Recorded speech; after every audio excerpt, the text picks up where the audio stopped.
Journal entry number 1, date, June 14th. They say the desert speaks if you listen long enough. After 15 years hauling freight across these forgotten stretches of sand and stone, I'm starting to think they're right. Not that it matters. The company doesn't pay me to listen to anything but my dispatch and the occasional weather warning. Tonight was supposed to be another forgettable run. Albuquerque to Phoenix. 8 hours of nothing but asphalt, scrub brush, and the occasional jackrabbit caught in my high beams. The truck's air conditioning was fighting a losing battle against the lingering heat, and I had the windows cracked to let in whatever passed for fresh air out here. The darkness spread out endlessly on either side of the highway, broken only by the distant silhouettes of mesas against the starlit sky. I should have been thinking about the delivery schedule, or maybe what diner I'd stop at for breakfast. Instead, I kept catching myself staring up at the stars. They seemed brighter tonight, almost invasive in their clarity. Even with my eyes on the road, I could feel them pressing down, watching. That's when I saw it. Just a flicker at first, 3 points of light hanging above the distant dunes. Not aircraft navigation lights. Not drones. These moved differently, like they were testing the air. I blinked, and they rearranged themselves into a perfect triangle. I blinked again, and they had shifted to form a straight line. Playing tricks, old man, I muttered to myself, reaching for my thermos.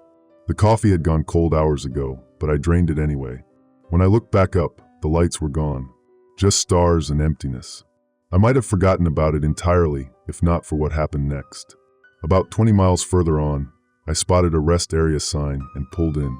These places are usually just a couple of picnic tables and an outhouse that smells like death warmed over, but my back was cramping and I needed to stretch my legs. The place was deserted. Just a small clearing carved out of the desert with 2 concrete tables. Beyond the reach of my headlights, the world dissolved into darkness. I walked to the edge of the asphalt, stretching my arms above my head until I felt my spine pop. That's when something caught my eye. A rock formation stood about 50 yards from the rest area, just another weathered outcropping in a landscape full of them. But something about this one seemed wrong. I grabbed my flashlight from the cab and walked toward it, my boots crunching against the packed sand. Up close, I could see what had caught my attention. The rock face wasn't natural. Parts of it had been carved. No, not carved. Melted somehow. The stone had rippled and re-solidified into patterns that made my eyes hurt to follow them. They resembled nothing I recognized. Not quite symbols, not quite pictures. More like equations, maybe, if equations could be twisted into 3 dimensions. I ran my fingers over the markings. The surface was cool despite the lingering heat, and unnervingly smooth. I took out my phone and snapped a few pictures, though I wasn't sure why. Who would I show them to? What would I say? As I was examining the formation, the hairs on my arms stood up. Not from cold, the night air was still stifling, but from the sudden, overwhelming sense that I was being watched. I swept my flashlight in a wide arc, half expecting to see someone standing at the edge of its beam. Nothing. Just desert and darkness. Yet the feeling persisted, pressing down like a physical weight. I hurried back to my truck, trying to shake the sensation. Inside the cab, with the doors locked and the engine running, I felt marginally better. I pulled my logbook toward me, determined to focus on something mundane. That's when I noticed the date, June 14th. I stared at it, a cold feeling settling in my stomach. 3 years ago to the day, I'd been driving this same stretch of road when I got the call about Lisa. The doctors saying they'd done everything they could. Her cancer had spread too far, too fast. I hadn't made it back in time to say goodbye. I'd been running ever since, taking every long-haul assignment I could get, sleeping in truck stops, eating at roadside diners. Anything to keep moving, anything to outrun the guilt. The coincidence of the date felt significant somehow, connected to those lights, to the strange carvings. Which was ridiculous. Grief plays tricks on the mind. That's what the department-mandated therapist had told me before I quit the sessions. Just my brain trying to find patterns in random events. I opened the glove compartment and pulled out the small wooden box I kept there. Inside was Lisa's wedding ring, which I'd taken from her finger at the hospital. I never could bring myself to wear it on a chain like they do in movies. Instead, I carried it with me, a small weight to remind me of heavier things. Just another night on the road, I said aloud, tucking the box away again. Nothing special about it, but as I pulled back onto the highway, I couldn't shake the feeling that something had changed. The desert seemed different somehow, the darkness between the stars deeper. I turned on the radio to drown out my thoughts, but found only static. Not unusual out here, where signals struggle to reach across the vast emptiness. I drove on, the miles unwinding beneath my wheels. Around 3 a.m., I passed another truck parked on the shoulder, hazards blinking steadily in the night. Common courtesy would have been to stop and check if they needed help, but something made me press down on the accelerator instead. In my rearview mirror, I thought I saw lights hovering above the stopped vehicle, but when I looked again, there was nothing. By dawn, I'd convinced myself I'd imagined the whole thing. The lights, the carvings, the sense of being watched. Sleep deprivation does strange things to a person. I delivered my load in Phoenix and checked into a motel with blackout curtains, falling into a dreamless sleep. It wasn't until I woke up that evening and scrolled through my phone that the cold reality hit me. The photos I'd taken were still there, the strange melted rock face with its impossible patterns. But something had changed. In the corner of one image, barely visible against the dark stone, was what looked like a handprint. Not human. The proportions were all wrong, the fingers too long and jointed in strange places. And it hadn't been there when I took the picture. I'm writing this down now because I need to keep a record. Tomorrow I'm heading back to that rest stop. I need to know if what I saw was real. If I'm losing my mind, or if there's something out there in the desert, something that's been watching us all along, waiting for someone to notice the signs they've left behind. Hopefully this is all nothing. Just an overactive imagination and too many late nights on lonely roads. But if it's not, if there's something to these lights and carvings, then someone needs to know what happened. Even if that someone is just whoever finds this journal after I'm gone. Ray Henley, mile marker 276. Journal entry number 2, date, June 15th. I returned to the rest stop today. I'm not sure what I expected to find. Maybe nothing at all. Maybe I hoped the carvings would be gone, just sandstone weathered by wind and time. No mysterious patterns. No alien handprint. Just my imagination working overtime after too many consecutive shifts. No such luck. The rock formation stood exactly as before, its surface warped into those unsettling patterns that seemed to shift when viewed from different angles. The morning sun cast sharp shadows across the stone, revealing details I'd missed in the beam of my flashlight. The patterns weren't random as I'd first thought. They connected to each other, flowing from one section to another like a circuit diagram or a map of something I couldn't comprehend. I spent nearly an hour photographing every inch of the carvings. My phone battery drained faster than it should have, but I managed to document most of it before the device shut down completely. I tried using my backup battery pack, but it was dead too. Odd, since I'd charged it just yesterday. As I was examining the formation more closely, a vehicle pulled into the rest area, a dust-covered sheriff's department SUV. I stepped back from the rock, suddenly feeling like I'd been caught doing something illegal. The sheriff was a weathered man in his 50s, with deep creases around his eyes and a perpetual squint. His nameplate read Dawson. He approached unhurriedly, thumbs hooked in his belt loops. "You've been out here a while," he said. "Not a question. Just stretching my legs," I replied. "Long haul to Albuquerque." He nodded, eyes drifting to the rock formation behind me. "Interesting geology in these parts." "I was just looking at these markings," I said, gesturing to the carvings. "Any idea what they are?" The sheriff studied me for a moment before answering. "Plenty of old petroglyphs in the desert. Native tribes lived here for thousands of years. These don't look like petroglyphs to me." He shrugged. "People see what they want to see out here. Desert plays tricks on the mind." Before I could argue, he changed the subject. "You planning to move along soon? Not good to linger in this heat." The temperature had indeed risen quickly as morning turned to noon, but his concern seemed performative. He wanted me gone. "Just about to head out," I said. He nodded, satisfied. "Drive safe. Keep your eyes on the road." As he walked back to his vehicle, I called after him. "Have there been any unusual reports lately? Lights in the sky, anything like that?" The sheriff paused, his back still to me. For a moment, I thought he wouldn't answer. "The military runs night exercises from the base 60 miles west," he said finally. "People see the aircraft and imagine all sorts of things." He turned slightly, just enough for me to catch his profile. "Best not to spread rumors. Folks around here don't appreciate that kind of talk."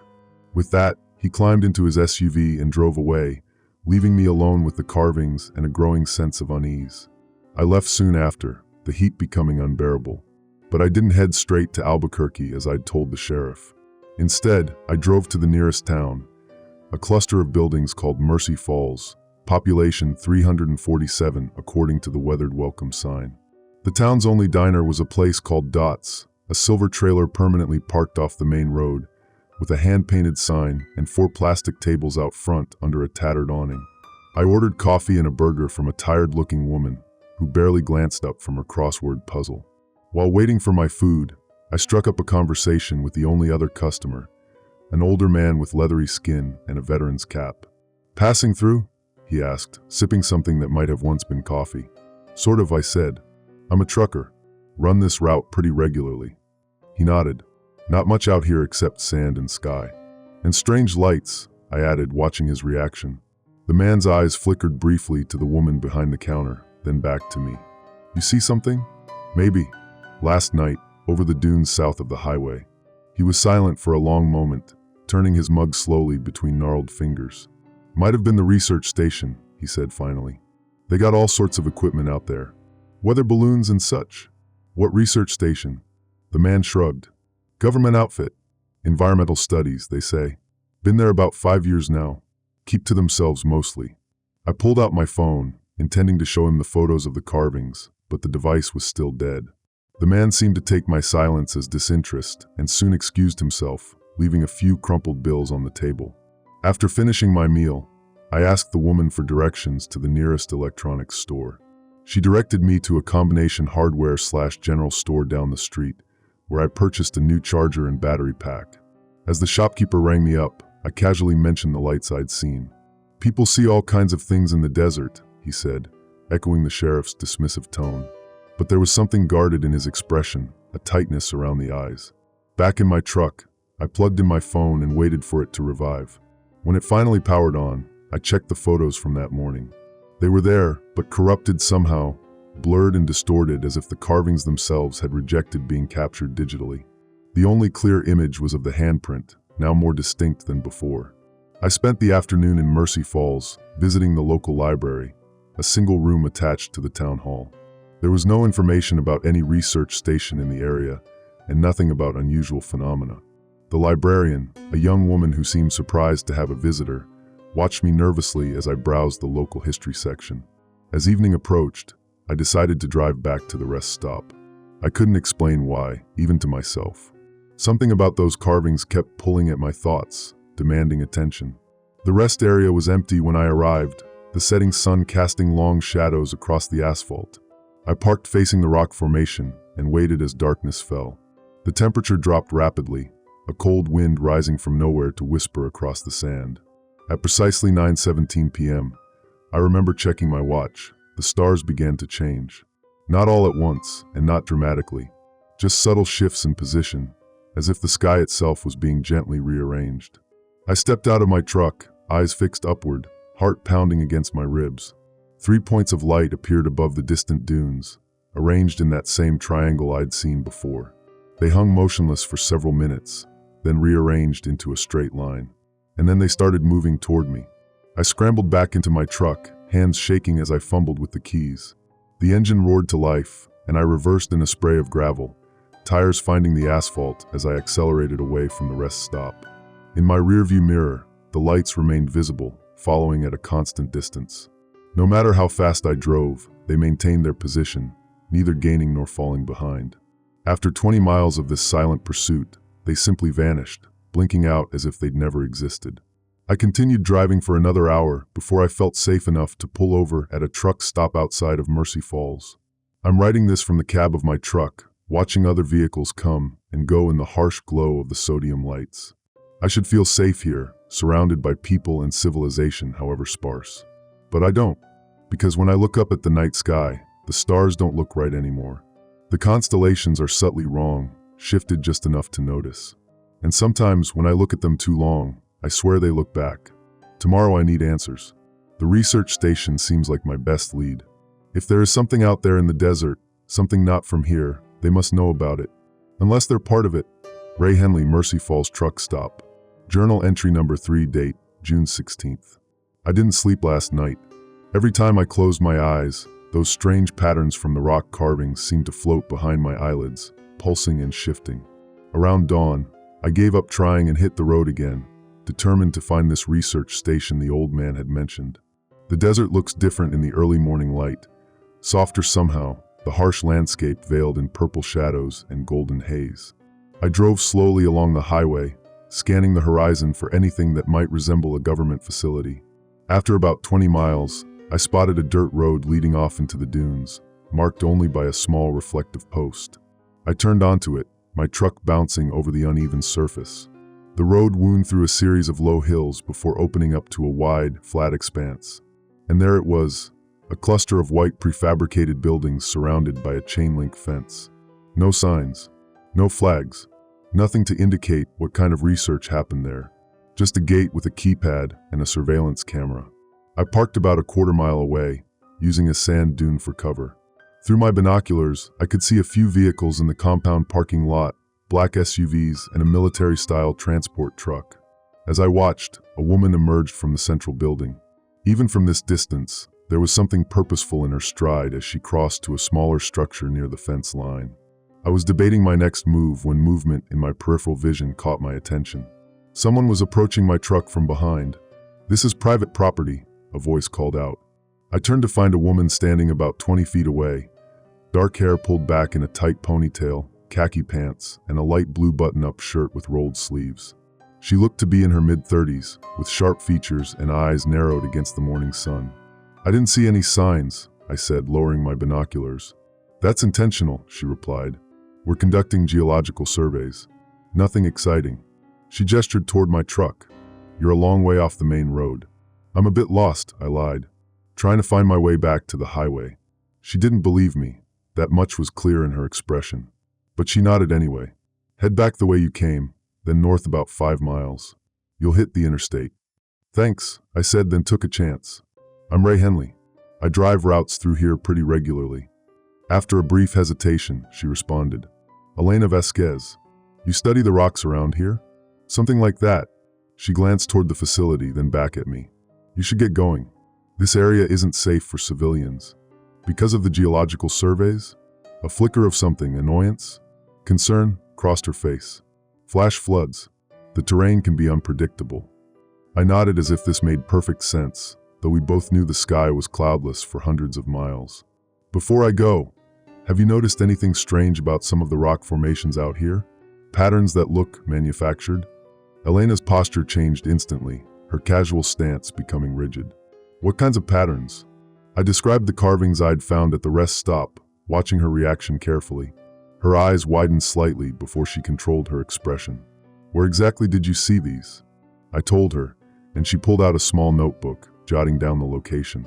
When she looked up again, her professional demeanor had returned, but there was an urgency in her movements that hadn't been there before. "Mr. Henley, I'd advise you to stick to the main roads from now on. The desert can be dangerous for those who don't know it." "Is that a friendly suggestion or a warning?" She didn't answer directly. "If you see any more of these patterns, it would be best not to touch them or photograph them, for your own safety. So you know what they are." "I didn't say that." She took a step back. "You should leave now. Thank you for the information about the formation." As I climbed into my truck, she called out once more. "Mr. Henley? If you experience any unusual symptoms, headaches, vivid dreams, perceptual distortions, you should seek medical attention immediately." That sent a chill through me. What kind of perceptual distortions? But she was already walking away, phone pressed to her ear, speaking too quietly for me to hear. I drove back to the highway as instructed, my mind racing. Elena's reaction confirmed that the carvings weren't natural phenomena, and whatever they were, they had the government concerned enough to establish a research facility nearby. Instead of continuing to Albuquerque as I'd planned, I found myself turning back toward the rest stop. I needed another look at those carvings, especially now that I knew they might be dangerous. The rest area was empty when I arrived around noon. The sun beat down mercilessly as I approached the rock formation, causing heat waves to rise from the sand. The carvings seemed more pronounced than before, the patterns deeper and more defined. Had they changed, or was I simply noticing details I'd missed earlier? As I studied them, I realized something that made my blood run cold. The patterns weren't confined to this single rock formation. Faint lines extended outward along the ground, barely visible against the sand and scrub. I followed one such line for about 50 yards before it disappeared beneath a small ridge. Climbing the ridge revealed a sight that stole my breath. From this elevated position, I could see that the lines formed an enormous pattern across the desert floor, a complex geometric shape that must have been at least a mile in diameter. The rest stop and rock formation were merely at one node of this vast diagram. I stood frozen, trying to comprehend the scale of what I was seeing. Who, or what, could have created something so massive without it being noticed from the air? And more importantly, why? The sound of an approaching vehicle snapped me out of my trance. I scrambled down from the ridge just as a familiar dust-covered SUV pulled into the rest area. Sheriff Dawson stepped out, eyes scanning the area before settling on me. "Thought you'd be halfway to Albuquerque by now," he said, walking toward me with that same unhurried gait. "Change of plans," I replied. "Sheriff, have you ever climbed that ridge over there? Looked out at the desert floor?" He ignored my question. "I had a visit from someone at the research facility this morning. Said a trucker was asking questions about geological anomalies." "Elena Vasquez?" A flicker of surprise crossed his face. "You two have a nice chat, did you?" She seemed concerned about these carvings. The sheriff's expression hardened. "Listen carefully, Henley. Whatever you think you saw, lights in the sky, patterns in rocks, it's nothing but heat and isolation playing tricks on your mind. Go back to your route. Forget about Mercy Falls. And if I don't," his hand rested casually on his holstered sidearm. "This is my county. I look after my people. That means keeping them safe from all kinds of threats, including wild stories that might cause panic." The threat was clear enough. "I'm just passing through, Sheriff. No interest in causing trouble." "Good." He nodded toward my truck. "Then pass through. Don't stop again until you're out of my jurisdiction." I climbed into my cab, aware of his eyes on me as I started the engine. As I pulled away, I checked my rearview mirror. The sheriff remained standing by the rock formation, phone in hand, watching until my truck disappeared around a bend. I drove for an hour before pulling into a scenic overlook. From this vantage point, I could see miles of desert stretching to the horizon. And now that I knew what to look for, I could make out more of those faint lines traversing the landscape, massive patterns connecting distant points, invisible unless you knew exactly where to look. Whatever was happening here went beyond strange lights or alien handprints. These patterns were deliberate, mathematical, vast in scale. A message? A map? A trap? And if Elena's warning about symptoms was anything to go by, my contact with the carvings might have already affected me in ways I couldn't yet perceive. The sun is setting now. The stars will be out soon, stars that no longer seem familiar or comforting. I should leave this place, drive straight through to Albuquerque, and forget everything I've seen. But I know I won't, because something's happening in this desert. Something cosmic and terrible and fascinating. And somehow, I've become a part of it.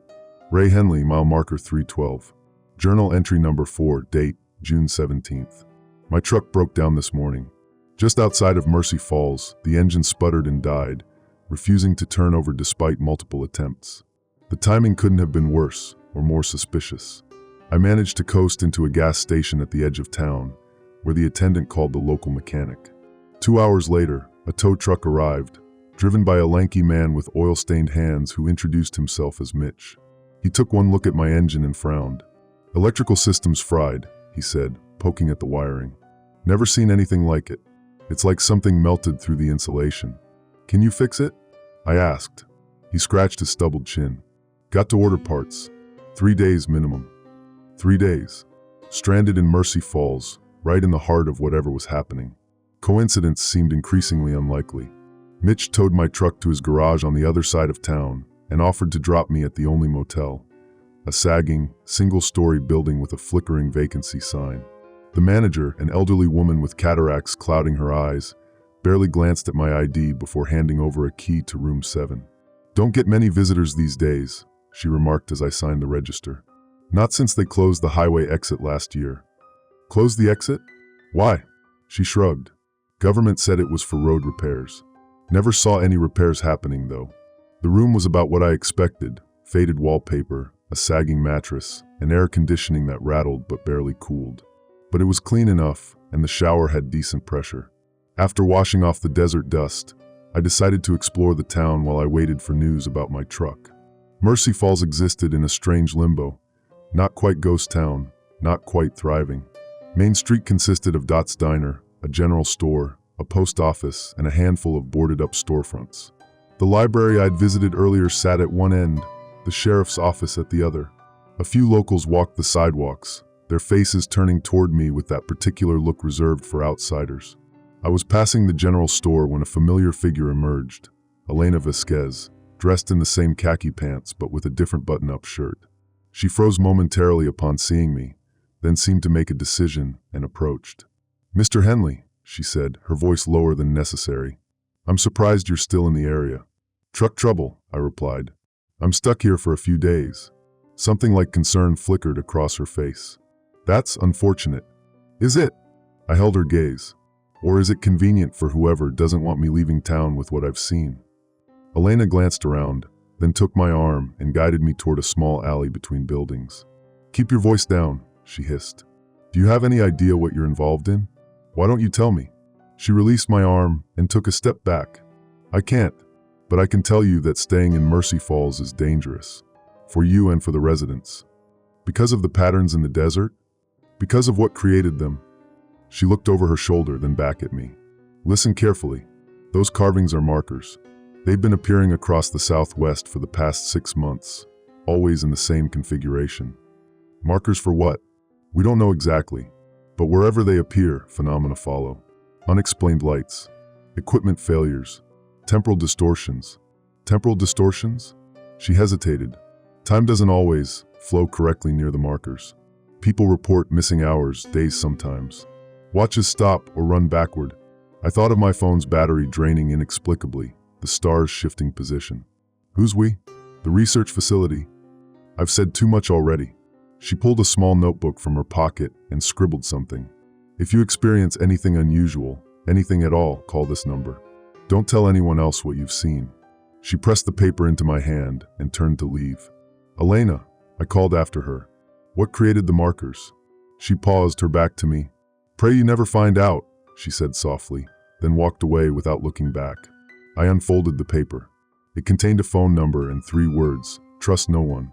Back at the motel, I tried to make sense of what Elena had told me. Markers appearing across the southwest. Phenomena following their appearance. A government research team studying them in secret. It sounded like the plot of a sci-fi novel, yet I couldn't deny what I'd seen with my own eyes. I pulled out my phone to check the photos I'd taken of the carvings. They remained corrupted, the images distorted beyond recognition, except for that alien handprint, now clearer than ever. On impulse, I decided to call the number Elena had given me. It rang 3 times before a computerized voice answered. "Location verification required. Please state your coordinates." I hung up immediately, a cold sweat breaking out across my forehead. The call had felt wrong somehow, as if the voice on the other end wasn't just automated but actively hostile. As evening approached, I walked to Dot's diner for dinner.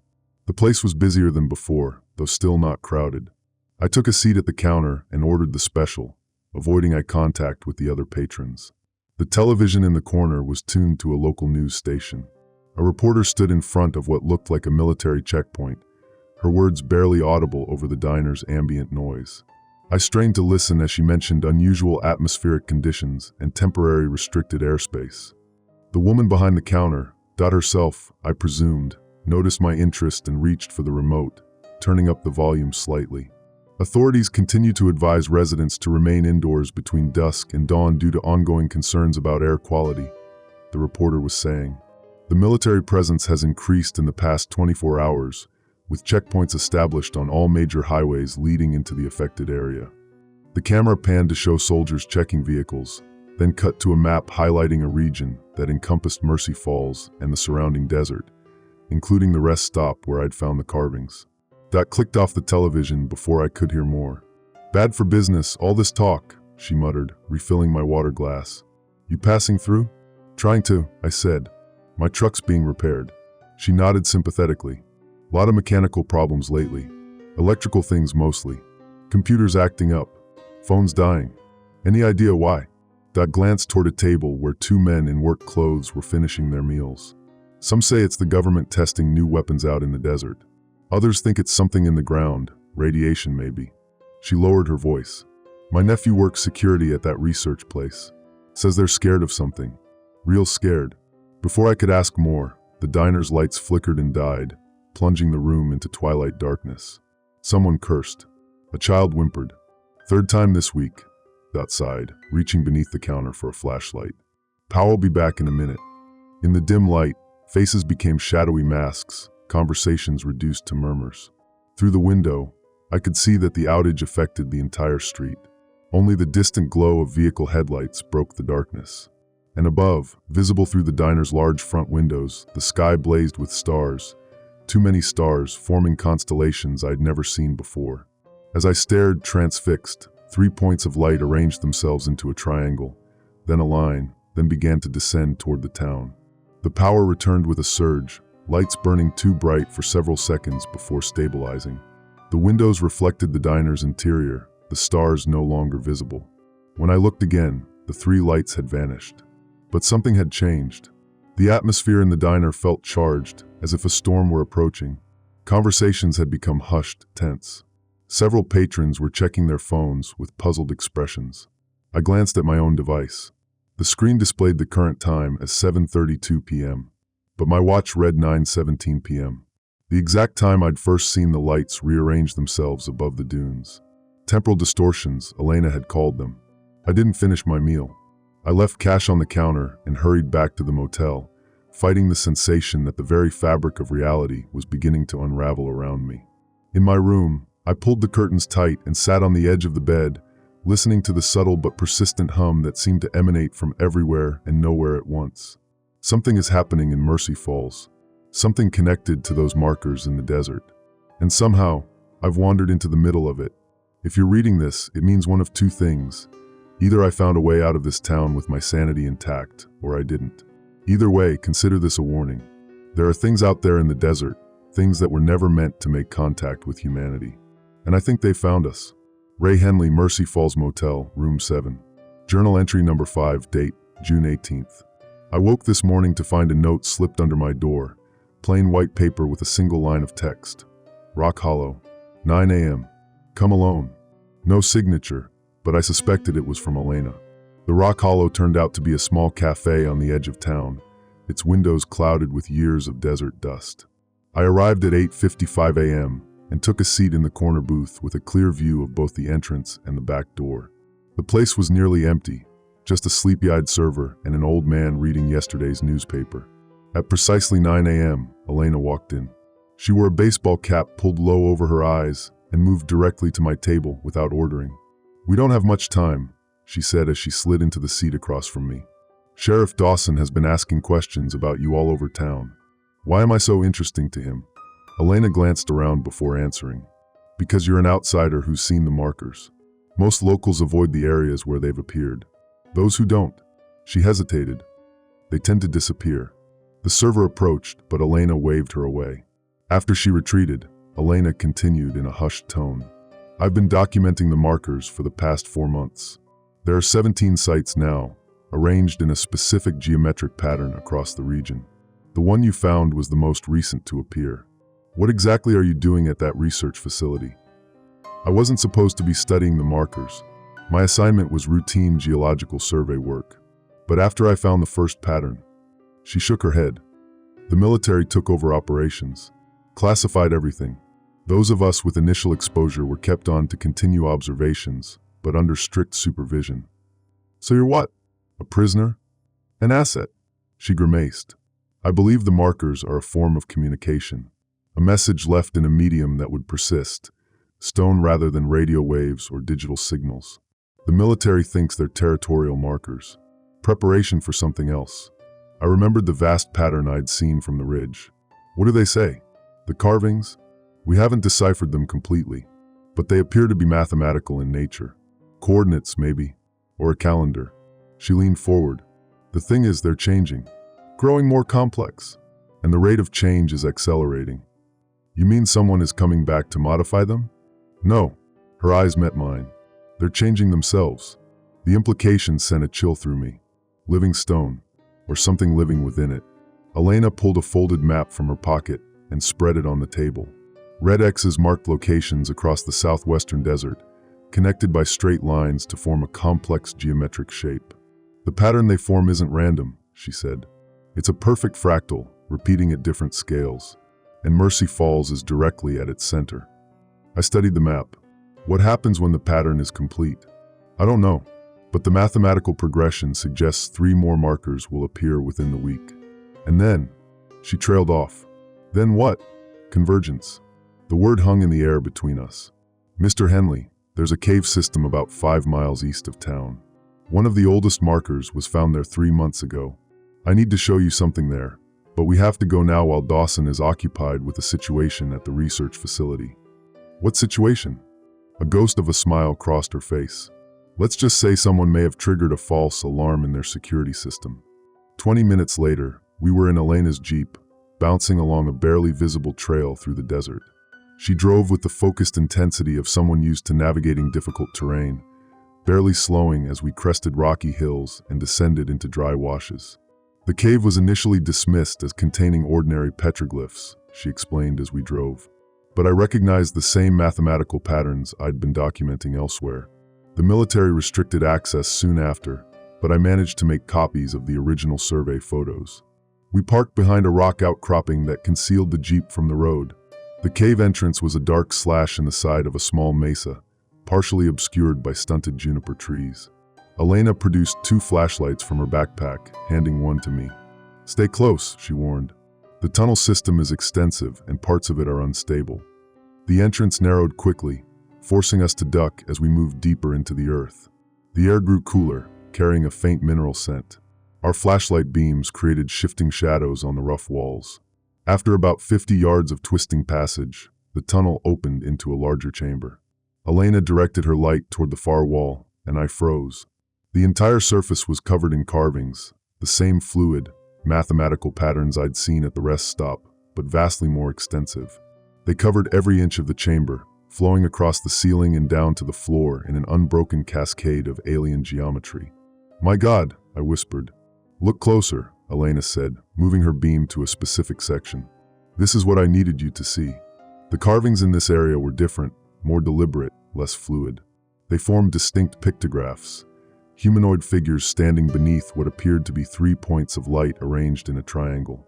Next to this was another image. The same lights, now descended to touch the stylized desert floor, with the humanoid figures now prostrate before them. This section wasn't here during the initial survey, Elena said quietly. It appeared 2 days after I documented the first light formation over the desert. They're showing us what's happening, I realized. Or what's going to happen. Exactly. She moved her light to another section, where the carvings depicted what looked like massive structures rising from the desert floor, surrounded by tiny human figures. This appeared last week. I stepped closer to the wall, drawn by a detail in the carving. Among the human figures was one that stood apart from the others, marked with a spiral pattern on its chest. Without knowing how I knew, I understood this figure represented me, the outsider who had noticed the markers. Elena, I said slowly, I think. A deep rumble interrupted me, the entire cave vibrating as dust and small stones showered from the ceiling. Elena's flashlight beam jerked toward the entrance. Earthquake? I asked, steadying myself against the wall. No. The fear in her voice was unmistakable. We need to leave. Now. We hurried back through the tunnel, the rumbling growing stronger. Just before we reached the entrance, a blinding light flooded the passage, accompanied by the distinctive sound of helicopter rotors.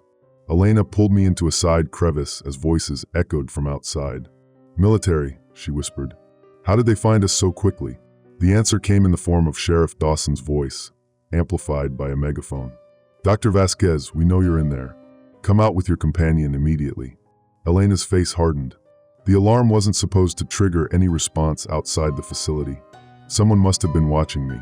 She reached into her backpack and pressed something into my hand, a small USB drive. All my research is on this. If anything happens to me, get it to the press. What are you going to do? Create a diversion. She took a deep breath. There's another exit, a narrow passage about 20 yards back that emerges behind the mesa.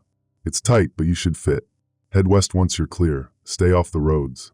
I'm not leaving you here. You have to. Her eyes met mine. The patterns are accelerating, Mr. Henley. Whatever's coming, it's happening soon. Someone needs to warn people.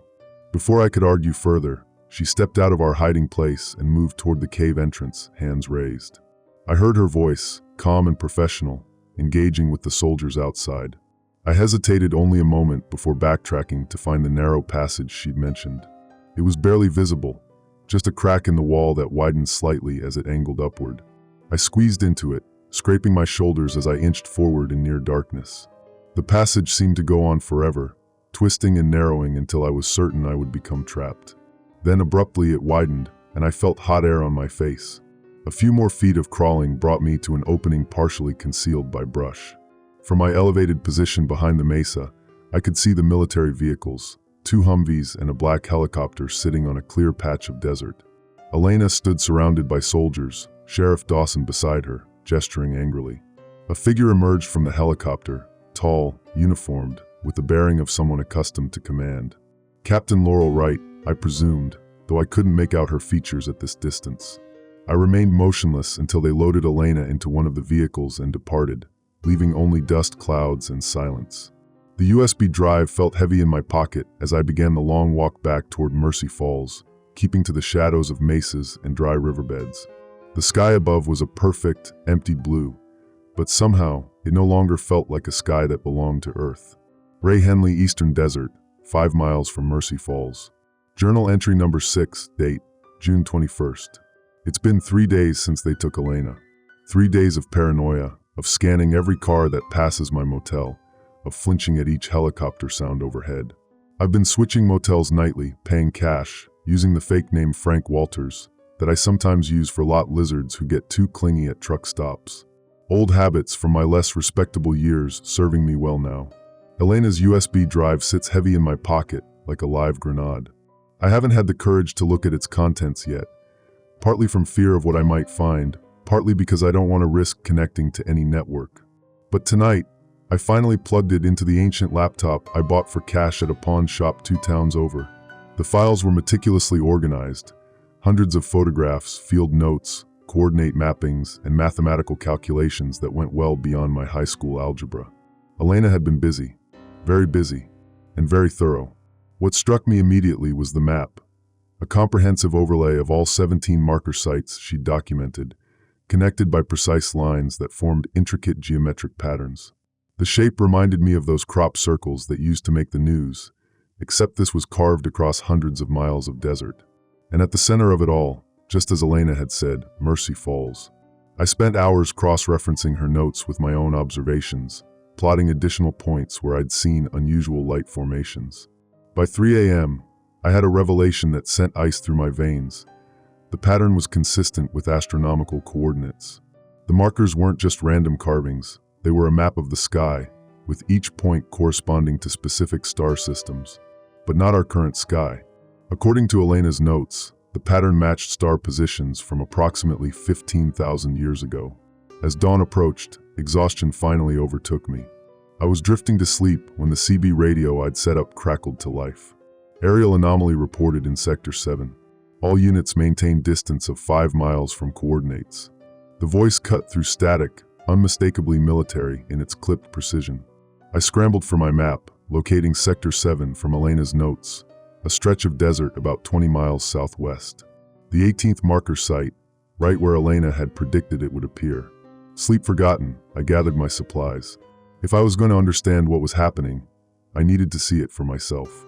The desert at noon is a special kind of hell, but I've always found a strange comfort in its brutal honesty. Nothing disguises itself here. Every threat is visible, every danger announced by its very existence. Except, of course, for whatever was creating these markers. I approached the coordinates carefully, parking my rented truck behind a ridge about a mile out. Through binoculars, I could see military vehicles forming a perimeter around a rock formation. Captain Wright stood among a cluster of officers, gesturing toward the formation while speaking into a satellite phone. I circled wide, using the terrain for cover until I reached a vantage point above and behind their position. From there, I could see what had drawn their attention. A massive new carving, perhaps 50 feet across, etched into the stone with the same impossible precision as the others. Even from my distance, I could discern its intricate spirals and lattice-like patterns. But what caught my attention wasn't the carving itself. It was what the soldiers were doing. They had erected some kind of scanning equipment, with cables running to a mobile command center. Technicians in white protective suits moved carefully across the site, taking samples from the rock face. I adjusted my binoculars, focusing on Captain Wright. She stood slightly apart from the others, her posture rigid as she stared not at the carving, but at the sky above it. I followed her gaze, but saw nothing except the endless blue. A movement at the edge of my vision drew my attention back to the site. Sheriff Dawson had arrived, stepping from his cruiser with the wary movements of someone entering territory he'd rather avoid. Captain Wright approached him, and though I couldn't hear their exchange, their body language told a clear story. Wright demanding, Dawson resistant, then finally nodding in reluctant agreement. After Dawson departed, I tracked his vehicle with my binoculars until it disappeared toward town. Something about that exchange bothered me. The sheriff's obvious discomfort, Wright's imperious manner. My instincts, honed by years of negotiating with difficult dispatchers and dock managers, told me there was friction there that I might be able to exploit. As evening approached, the military began to withdraw, leaving only a minimal security detail at the site. I retreated to my truck, mind racing with possibilities. Elena's notes indicated that the pattern was nearing completion. Only 2 more markers were predicted to appear. Whatever was coming, it was coming soon. I found Sheriff Dawson at a diner on the edge of town, nursing a coffee and staring into space with the 1,000-yard gaze of a man carrying too many secrets. The place was nearly empty, just a couple of locals at the counter and a tired-looking waitress refilling coffee cups. "Mind if I join you?" I asked, sliding into the booth before he could object. Recognition flashed in his eyes, followed by alarm, then resignation. "You're either very brave or very stupid, Mr. Henley." "I've been called worse." I nodded to the waitress for coffee. "Where's Dr. Vasquez?" Dawson's jaw tightened. "That's classified information." "Is that what Captain Wright told you to say?" I kept my voice low, conversational.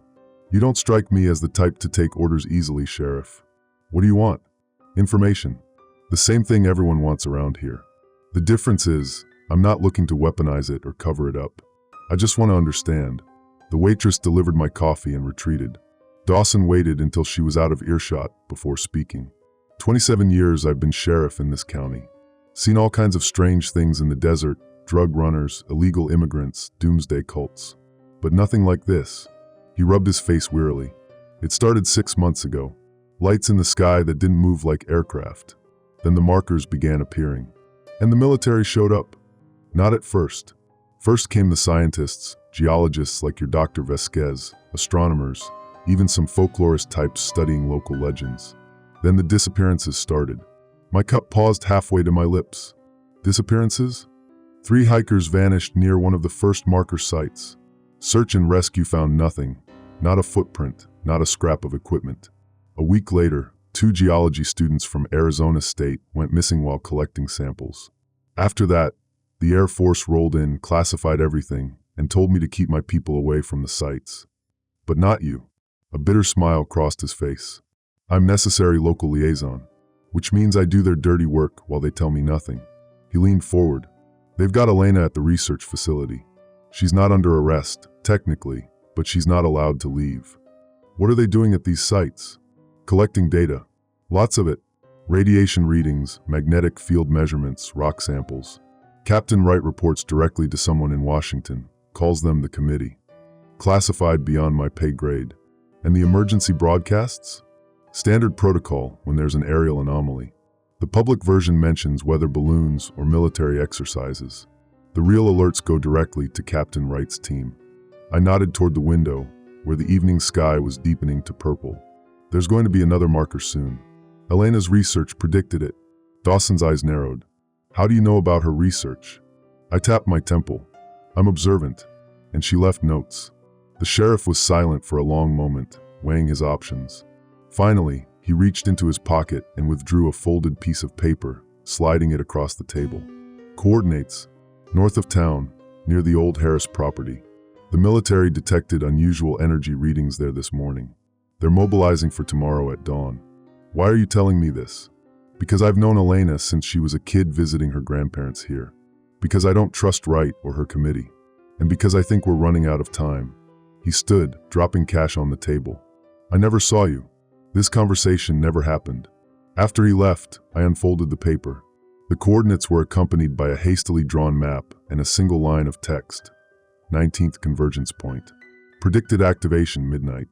The Harris property turned out to be an abandoned ranch house about 15 miles north of town, surrounded by the skeletal remains of outbuildings and corrals.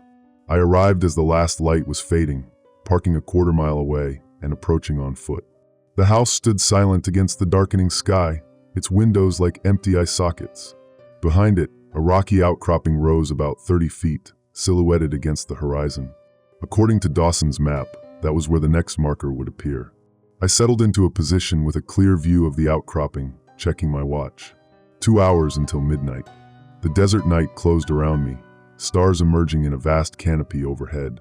There was no moon, which suited my purposes fine, less chance of being spotted if military patrols came early. At 11:30, my CB radio crackled. All units, aerial anomaly detected approaching Sector 9. Maintain radio silence and await further instructions. Sector 9. This location. At 11:45, I felt it before I saw anything. A subtle vibration in the ground beneath me, a pressure in the air like the moment before a thunderstorm breaks. The stars directly above the outcropping seemed to blur slightly, their light distorting as if seen through heat waves. 11:55, the vibration intensified. A faint humming filled the air, just at the threshold of hearing, making my teeth ache. The rocky outcropping began to glow subtly, a soft blue luminescence that seemed to emanate from within the stone itself. At precisely midnight, a beam of intensely bright light shot from the sky, striking the outcropping with surgical precision. I instinctively threw my arm across my eyes, spots dancing in my vision. When I looked again, the beam was gone, but the entire face of the outcropping was transforming before my eyes, the stone rippling like water as patterns etched themselves into its surface. The process took less than a minute. When it stopped, the new marker gleamed in the starlight, a complex series of interlocking geometric shapes that somehow hurt my eyes to look at directly, as if my brain couldn't quite process what I was seeing. As I stared transfixed, a sudden realization hit me. The pattern formed by this marker and the others wasn't just a star map. It was a key, and we were rapidly approaching the moment when that key would be used to unlock something that had been waiting for a very, very long time. I was so absorbed in this thought that I nearly missed the sound of approaching vehicles. Headlights appeared on the access road, moving fast, military Humvees, at least 3 of them. I retreated quickly, keeping low until I reached my truck. As I drove away, I glimpsed Captain Wright emerging from the lead vehicle, her face ghostly in the blue glow of the marker. One more sight, one more marker, and then convergence, whatever that meant. The patterns were clear now.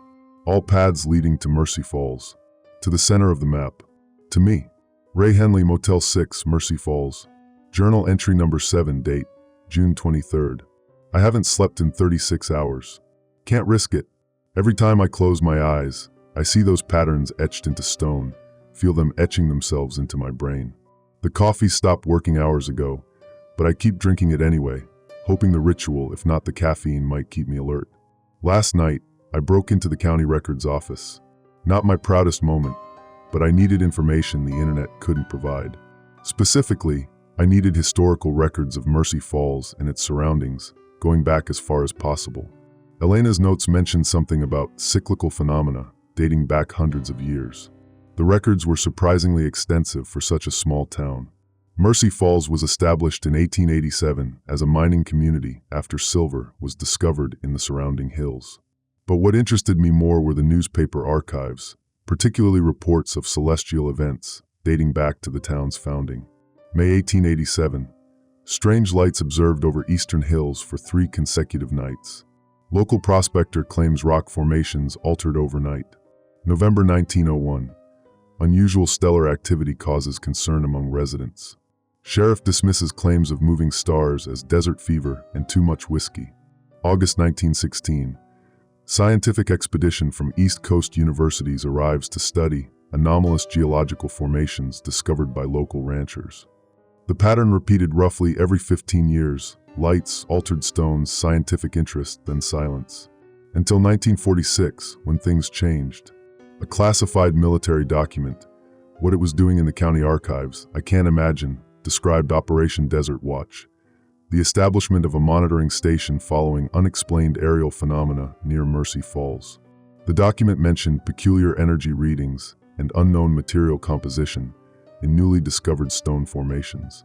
After 1946, all references to the lights or stone markers vanished from public records. But the 15-year cycle continued in the form of increased military presence, road closures, and training exercises in the surrounding desert. Then I found something that made my blood run cold. A photograph from 1931 showing a group of townspeople gathered around a stone marker almost identical to the ones I'd seen. Standing in the center of the group was a man who could have been my twin. Same build, same features, even the same way of standing with weight shifted to one side. The caption read, Raymond Henley Center, who first reported the stone anomaly with local officials and curious residents. Raymond Henley, my name. I nearly dropped the photograph, my hands suddenly trembling too badly to hold it steady. This couldn't be coincidence. I was named after my grandfather, who died before I was born. Could this be him? But my family had no connection to Mercy Falls that I knew of. I'd never even heard of this town before my trucking route changed last month. Before I could process this discovery, I heard a door slam somewhere in the building. Footsteps. Someone else was here. I quickly photographed the most relevant documents with my phone, replaced the files, and slipped out through the window I'd entered through. Dawn was breaking as I made my way back to my latest hideout, an abandoned cabin I'd discovered about 5 miles outside town. As I approached, something felt wrong. The door stood slightly ajar, though I was certain I'd closed it securely. I drew the gun I'd purchased 2 days ago from a less than reputable source in the next county over, approaching cautiously. The cabin was small, just one room with minimal furnishings. Nowhere for anyone to hide, except someone had been there. My maps were rearranged, spread across the table in a deliberate pattern. And on top of them, a single black stone about the size of my palm, carved with the same alien geometry as the markers. I nearly fled right then. But curiosity, the same damn curiosity that had gotten me into this mess, made me approach the stone instead. As I reached for it, my CB radio crackled to life, startling me badly. Emergency alert. This is not a drill. All citizens within Mercy County are ordered to remain indoors until further notice. Hazardous atmospheric conditions have been detected. Repeat, this is not a drill. The voice wasn't the usual military precision. It sounded stressed, hurried. Human for once. I picked up the stone, turning it over in my hand. It was warm to the touch and seemed to vibrate slightly, as if containing some internal energy source. The carvings caught the morning light, seeming to shift and move as I watched. The radio crackled again. All emergency personnel report to designated fallback positions. Containment protocols now in effect.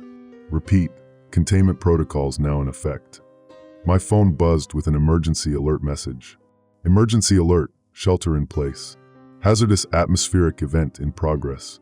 All citizens remain indoors away from windows. I moved to the cabin's single window, looking toward town. Dark clouds were gathering over Mercy Falls, though the sky directly above me remained clear. Not normal storm clouds. These were swirling in an unnatural pattern, forming what looked like a vast spiral directly above the center of town.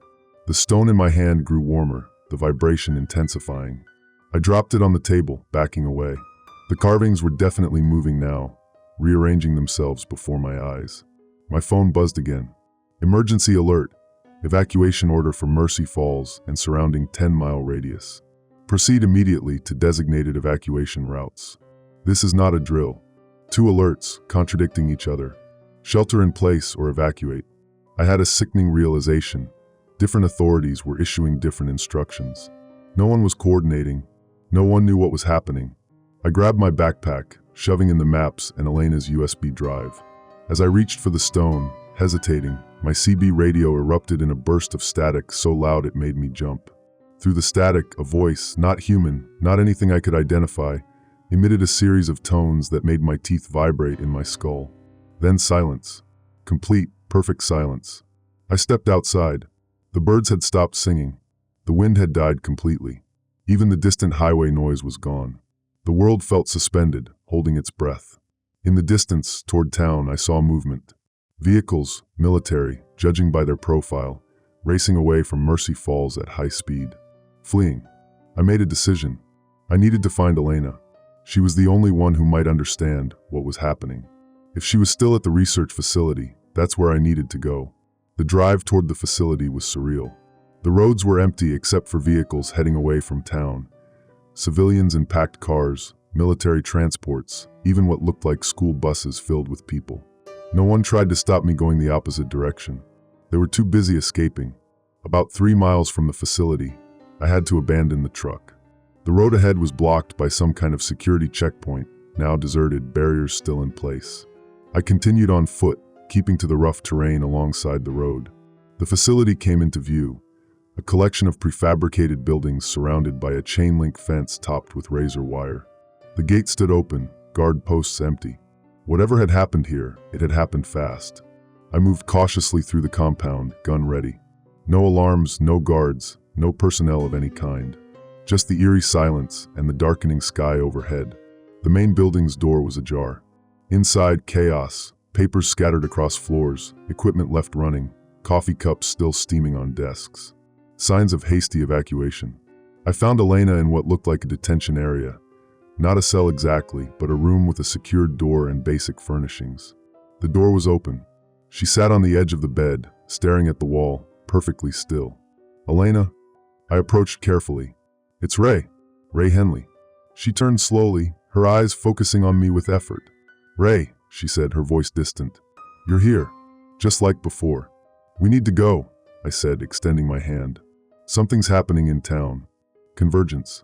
The words seemed to bring her back to herself. She stood, suddenly urgent. "The final marker appeared last night. The pattern is complete." "What does that mean?" She grabbed a tablet from the desk, showing me a satellite image of the desert surrounding Mercy Falls. The markers were visible as bright points of light, connected by lines of energy that hadn't been visible before. They formed a perfect geometric pattern, with the town at its center. "It's a gateway," she said, "or a beacon. We're not sure which, but it's activating now." "A gateway to what?" Elena's eyes met mine, filled with a mixture of fear and terrible wonder. "To them. Ray Henley Research Facility, 5 miles east of Mercy Falls. Journal entry number 8, date, June 23rd later. The world is coming apart at the seams." Elena and I fled the research facility as the sky above Mercy Falls transformed into something that defied description. A vortex of impossible colors swirling where blue should be, stars visible in broad daylight, but arranged in patterns I didn't recognize. We took a military Humvee abandoned in the facility's parking lot, Elena behind the wheel, driving with single-minded intensity toward where? I wasn't sure she even knew. "The convergence has started," she said, eyes fixed on the road ahead. "The pattern is complete, and now it's serving its purpose." "Which is what exactly?" "It's a communication system, or maybe more accurately, a summoning system." She glanced at me. "The carvings aren't just symbols, they're a type of technology we don't understand. Each marker is a node in a network, and now that the network is complete." She didn't finish the sentence. She didn't have to. I could see the results manifesting in the sky above us. "Where are we going?" I asked as she turned off the main road onto a barely visible trail. "My mentor's place. Dr. Harrison worked on the original project that discovered the first marker back in the 80s. He might know something that can help us make sense of this." "Is he still in town?" "No. He was removed from the project when he started sharing theories the military didn't approve of. He lives off the grid now, about 15 miles north of here." We drove in silence after that, the only sound the rumble of the Humvee's engine and occasional bursts of static from the radio. I stared at the disintegrating sky, trying to process what I was seeing. The stars visible through the daylight were moving, drifting slowly into new configurations, like someone rearranging pieces on a cosmic game board. Elena noticed me watching. "They're aligning," she said softly, "creating a path." "For what?" She just shook her head. Dr. Harrison's place turned out to be a converted mining operation dug into the side of a mesa. Steel doors set into rock, partially concealed by desert vegetation. Elena approached on foot, tapping out a complex rhythm on the metal surface. After a moment, security cameras above the doors swiveled toward us. "Elena?" A voice crackled through a hidden speaker. "Is that really you?" "It's me, Marcus. And I brought someone you need to meet." The doors slid open with a pneumatic hiss, revealing a man in his late 60s, thin and weathered as desert driftwood, with wild white hair and alert eyes behind wire-rimmed glasses. He ushered us inside quickly, securing the doors behind us. "The convergence has started," he said. "Not a question. I've been monitoring the energy signatures. All 20 markers activated simultaneously about 3 hours ago." "20?" I interjected. Elena said there were 19. Dr. Harrison looked at me curiously. "And you are?" "Ray Henley. I'm a truck driver." I found one of the markers by accident. Something flickered in Harrison's eyes, recognition, then confusion. Henley, he murmured. Interesting. The interior of Harrison's bunker was a stark contrast to its rugged exterior. State-of-the-art equipment filled every available space, monitors displaying data feeds, satellite imagery, and what looked like real-time tracking of energy fluctuations across the desert. The 20th marker, Harrison continued, leading us deeper inside, isn't like the others. It's not carved in stone. It's a person. Elena stopped walking. What? Marcus, you never mentioned. Because I couldn't confirm it until now. Harrison pointed to one of his screens, showing a complex genetic sequence. The final node in the pattern is biological. A human being with a specific genetic marker that appears in this region every 15 years, like clockwork. A chill ran through me. The photograph in the county archives. Raymond Henley, 1931. Harrison nodded. Your grandfather, I presume? Or perhaps great-grandfather? I don't know. My family never talked about. I stopped, a memory surfacing. My father, drunk on my 16th birthday, mumbling something about a family curse. How the Henley men were drawn to the wrong places at the wrong times. I dismissed it as alcoholic ramblings. The genetic marker activates fully only once per generation, Harrison explained. Usually around the age of 35 to 40. You're what, 38? 39 next month. Perfect alignment. Harrison turned to a larger monitor. Every 15 years, the stars align in a specific pattern visible from this exact location. And every 15 years, a Henley man finds his way to Mercy Falls, regardless of where he was born or raised. That's insane, I protested. I was just assigned a new trucking route. It was random chance. Was it? Harrison raised an eyebrow. Did you request the route change? I started to deny it, then hesitated. I had requested a change, hadn't I? Something about wanting to see more of the Southwest. A sudden impulse a few months ago. The pattern isn't just physical, Harrison continued. It's temporal, spatial, biological. They've been working on this for thousands of years, each cycle refining the process a little more. And now it's complete. They? Elena asked. You mean the visitors? The beings creating the markers? Harrison's expression turned grim. Creating the markers, yes. But not visitors, Elena. Returners. This was their world long before it was ours. Before either of us could respond, an alarm blared through the bunker. Harrison hurried to a security monitor, cursing under his breath. Military convoy approaching. 3 vehicles heavily armed. Captain Wright's signature on the lead vehicle's transponder. He turned to us. They've been tracking you. Either the Humvee has a locator or... His eyes fell on me. Or what? I demanded. Or you do. Elena grabbed a tablet, running some kind of scanning app as she approached me. The device beeped frantically when she held it near my chest. Ray, she said, voice barely above a whisper. Your heart. There's something. Harrison pulled up a medical scanner, directing it at my chest. A 3D image appeared on his screen, my heart beating regularly, but with something attached to it. Something that shouldn't be there. A small object, about the size of a quarter, embedded in the muscle. That's not possible, I said, my mouth suddenly dry. I've never had heart surgery. Never had anything implanted. You wouldn't remember if they did it, Harrison said grimly. They've been preparing you your whole life. A pounding on the bunker doors interrupted us. Captain Wright's voice amplified.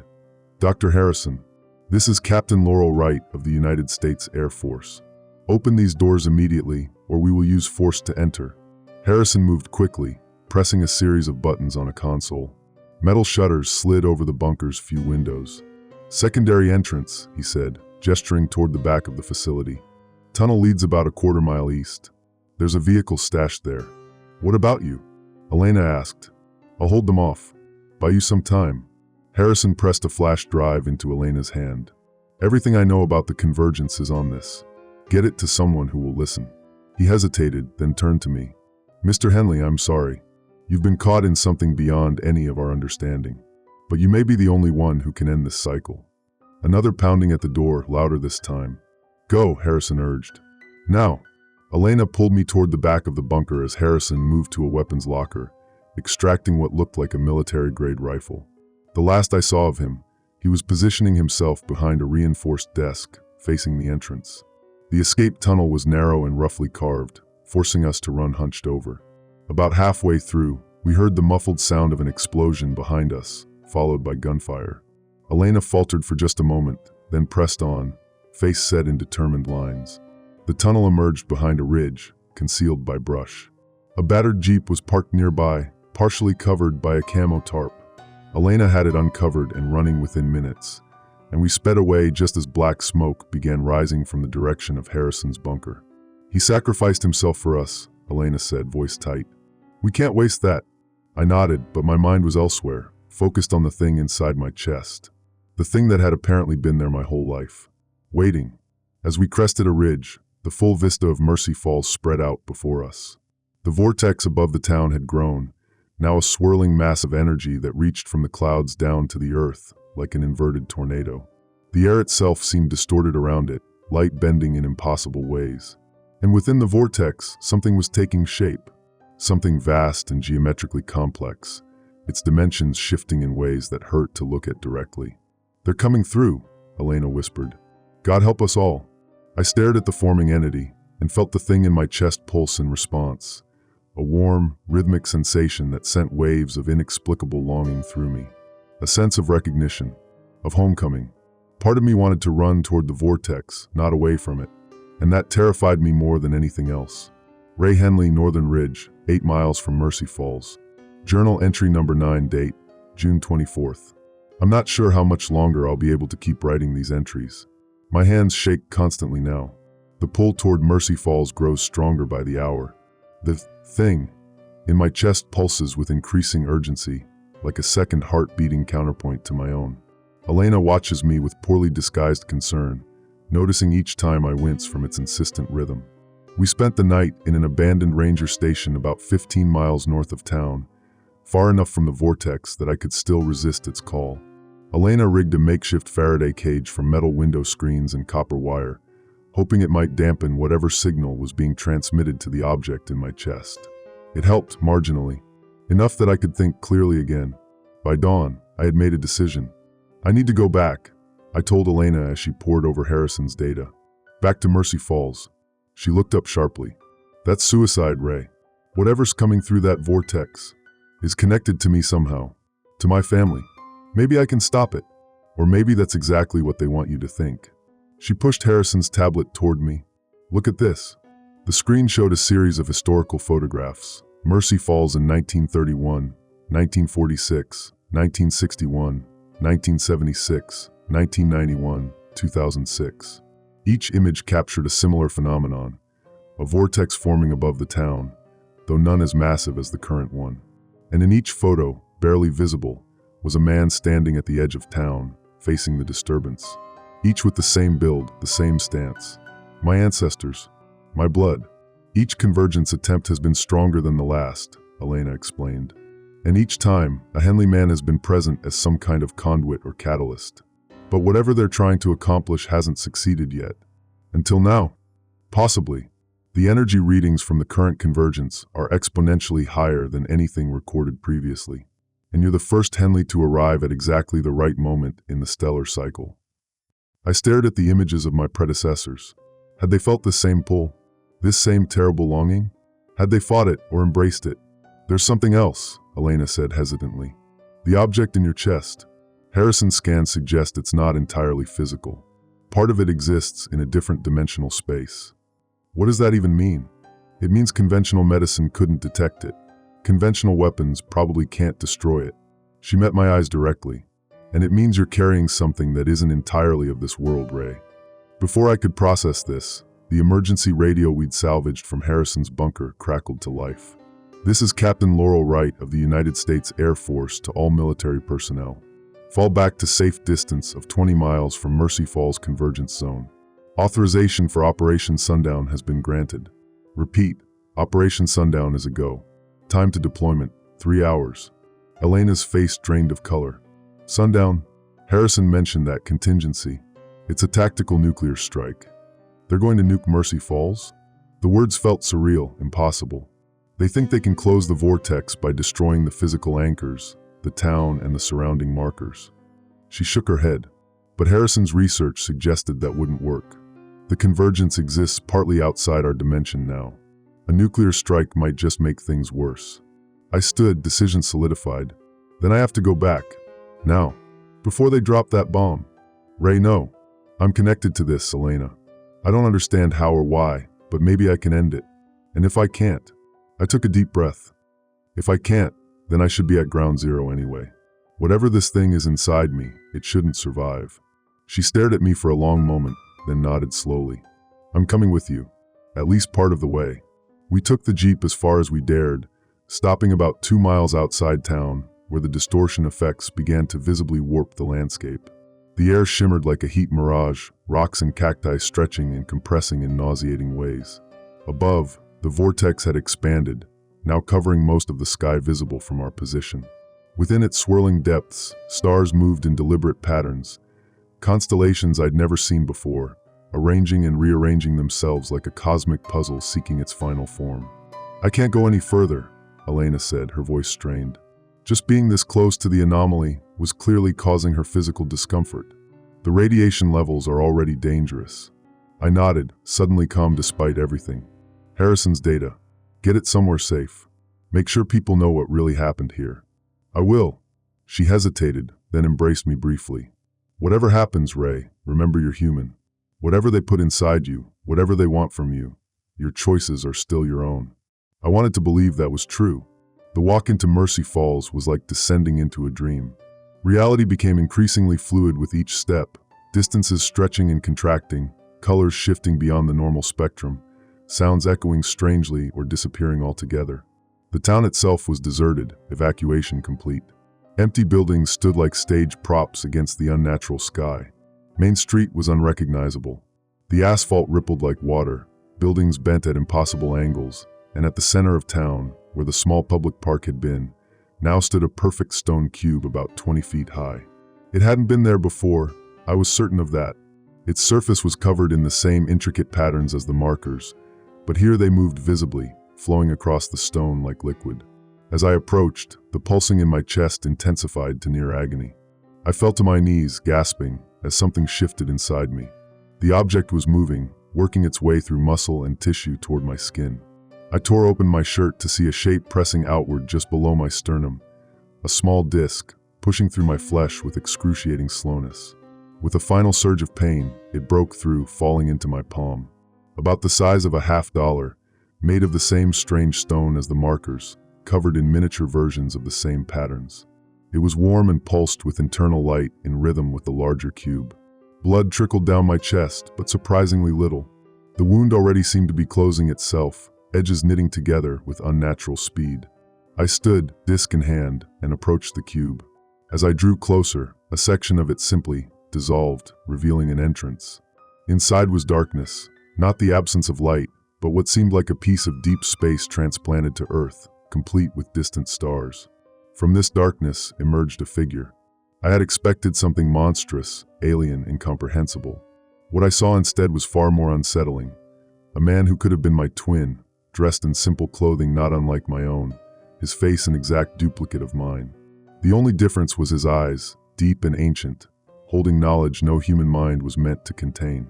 "Raymond Henley," he said, his voice identical to mine yet carrying harmonics that made my skin crawl. At last, the final conduit. "Who are you?" My voice sounded thin and weak compared to his. "I am the collector, the keeper of ways, the one who has guided your bloodline for 15 generations. Why? What do you want from me?" "Not from you." He gestured toward the disc in my hand. "From what you carried, the key we left within your ancestor, passed from father to son, growing stronger with each generation. The final component needed to open the way." "The way to what?" "Home." The word carried such longing, such ancient sadness, that I felt it resonating in my own chest. We have been stranded on this world for millennia, Raymond. Trapped when the cosmic alignments shifted unexpectedly. We could not maintain physical form here, so we left echoes, seeds, instructions encoded in stone that would evolve as your species evolved, guiding you to help us when the stars finally returned to the correct configuration. "The markers," I said, understanding dawning. "They're a technology, a beacon, a bridge," he corrected. "And you are its keystone." He extended his hand. "The process has already begun. The alignments are perfect. In minutes, the gateway will fully form, allowing us passage. All that remains is the key." I looked down at the disc in my hand, a key fashioned from my own flesh, carried in my bloodline for generations. I thought of my father, his father before him, all the way back to the first Henley to carry this burden. And if I refuse, then the gateway remains incomplete. The energies already gathered will disperse catastrophically. His expression remained calm. This town, this region, perhaps much of this continent will be destroyed, and we will remain stranded for another cosmic cycle, 30,000 of your years, before the attempt can be made again. In the distance, I heard the faint sound of aircraft. Military jets. Operation Sundown approaching. Time was running out. I closed my fingers around the disc, feeling its alien warmth. If I give you this, will you leave Earth in peace? No invasions, no conquests? The being that wore my face smiled sadly. We have no interest in conquest, Raymond. Your world is beautiful, but inhospitable to our true form. We merely wish to return to our reality, as we have been trying to do since before your species built its first cities. I wanted to believe him. More than that, something deep within me recognized his words as truth.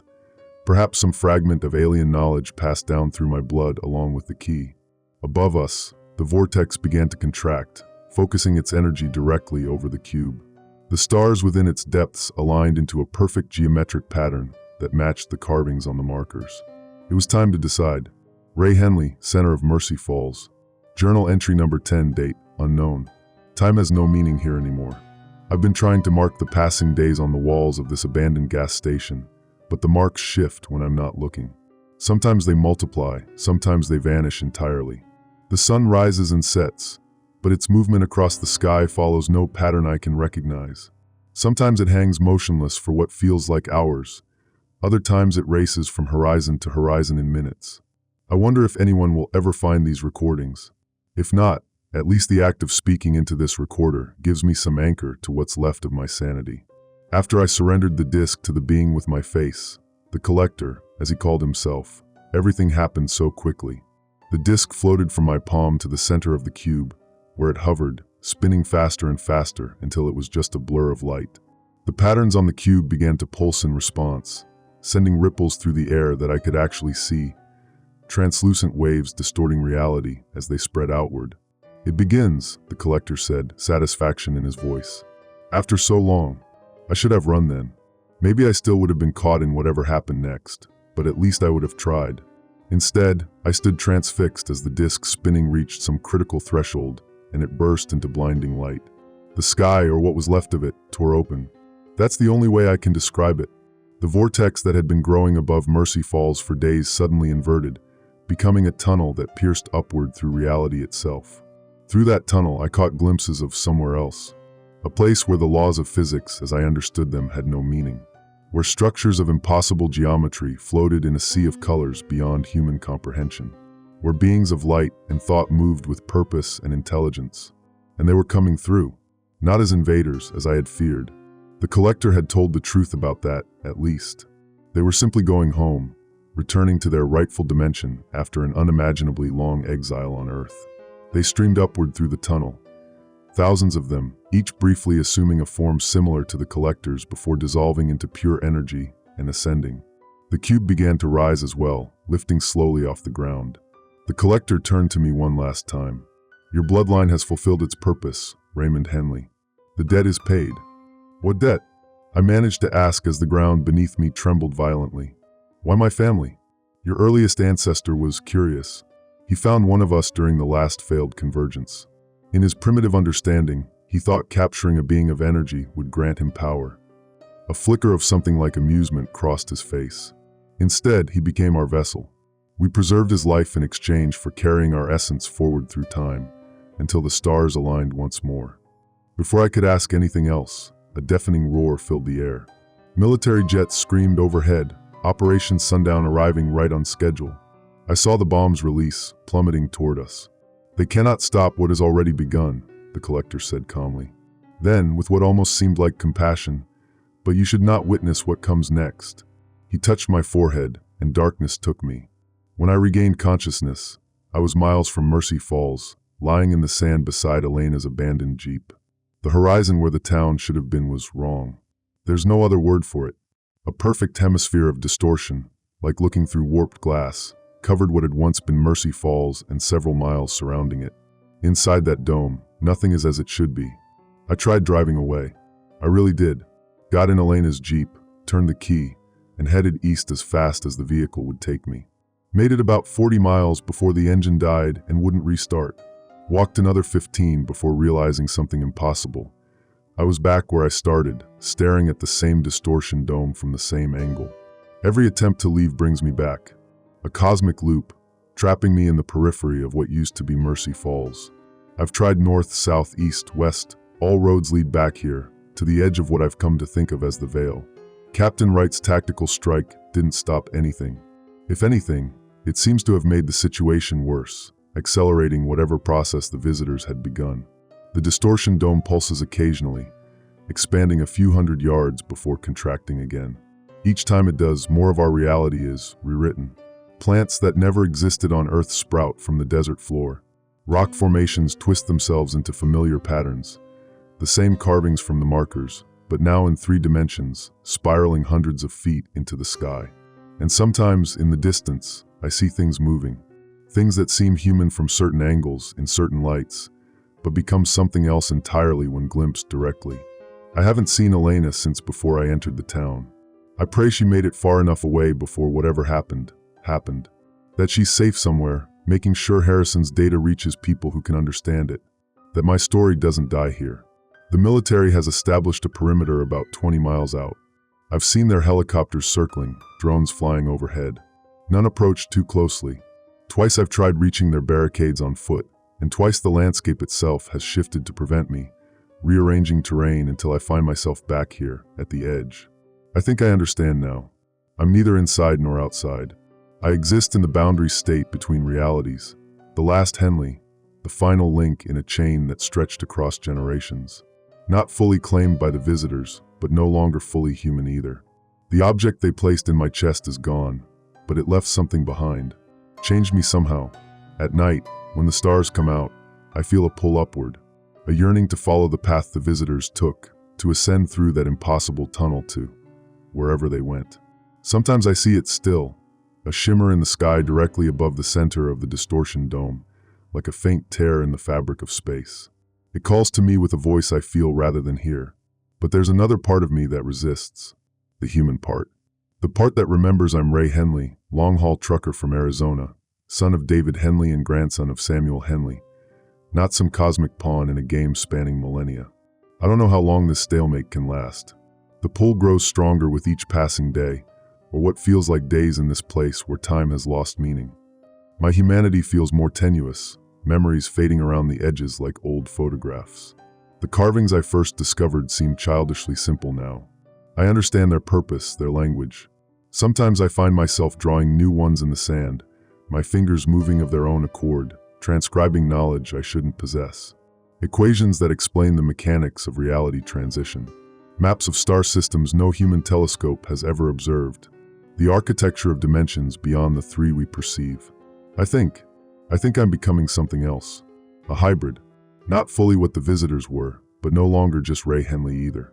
Last night, I dreamed of Elena. She was in a sterile government facility, showing Harrison's data to scientists in white coats who shook their heads in disbelief. She pointed to satellite images of the distortion dome, argued vehemently, showed them my journal entries. The dream was so vivid, so detailed. Was it a dream at all? Or something more? The emergency radio I salvaged hasn't picked up a broadcast in days. Either they've stopped transmitting, or whatever surrounds me blocks the signals. The silence is deafening sometimes. I talk to myself just to hear a human voice, though my accent has begun to change, words coming out with cadences and tones that sound increasingly alien to my own ears. The CB radio in Elena's Jeep occasionally crackles with static, though the engine won't start. Last night, through the interference, I heard a voice, perhaps military, perhaps not, repeating a simple message. Mercy Falls containment breach imminent. Zero barrier integrity at coordinates 34.7, minus 115.2.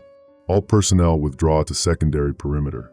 Those coordinates, they're exactly where I'm sitting right now. The dome is expanding again as I record this, pulsing outward in its largest surge yet. The air shimmers with possibilities. Reality trembles, ready to tear. I should be afraid, but I'm not. The stars are coming out early today, appearing in broad daylight. They're arranging themselves into patterns I recognize from the carvings, constellations from a sky that isn't Earth's. Beautiful and impossible. The dome's edge is only yards away now, a translucent wall of distortion approaching slowly but inexorably. I could run, but what's the point? There's nowhere to go that doesn't lead back here. So instead, I'll finish this recording and leave it with my journal. Maybe someone will find it someday. Maybe they'll understand what happened here better than I do. The edge touches my feet now. The sensation is indescribable, like being unmade and remade simultaneously. My perception splits. I can see both realities at once, overlaid like double-exposed film. Our world, and something far stranger, far more vast. I understand now why the visitors needed to leave. They were never meant to exist in our limited dimensions. They were like gods trapped in a two-dimensional painting, desperate to return to the fullness of their existence. And now, some part of me longs to follow them. The dome engulfs me completely as I speak these final words. The recorder probably won't work much longer. If anyone finds this, remember, they weren't invaders. They weren't conquerors. They were simply travelers, lost and trying to find their way home. Just like all of us, in the end. The sky above me tears open once more. Stars from another reality spill through like liquid light. I feel myself dissolving, molecules separating, consciousness expanding beyond the confines of flesh. Is this death or transcendence? Perhaps both. Perhaps neither. I am Ray Henley. I am the last marker. I am the boundary between worlds. And now, I am going to see what lies beyond the veil.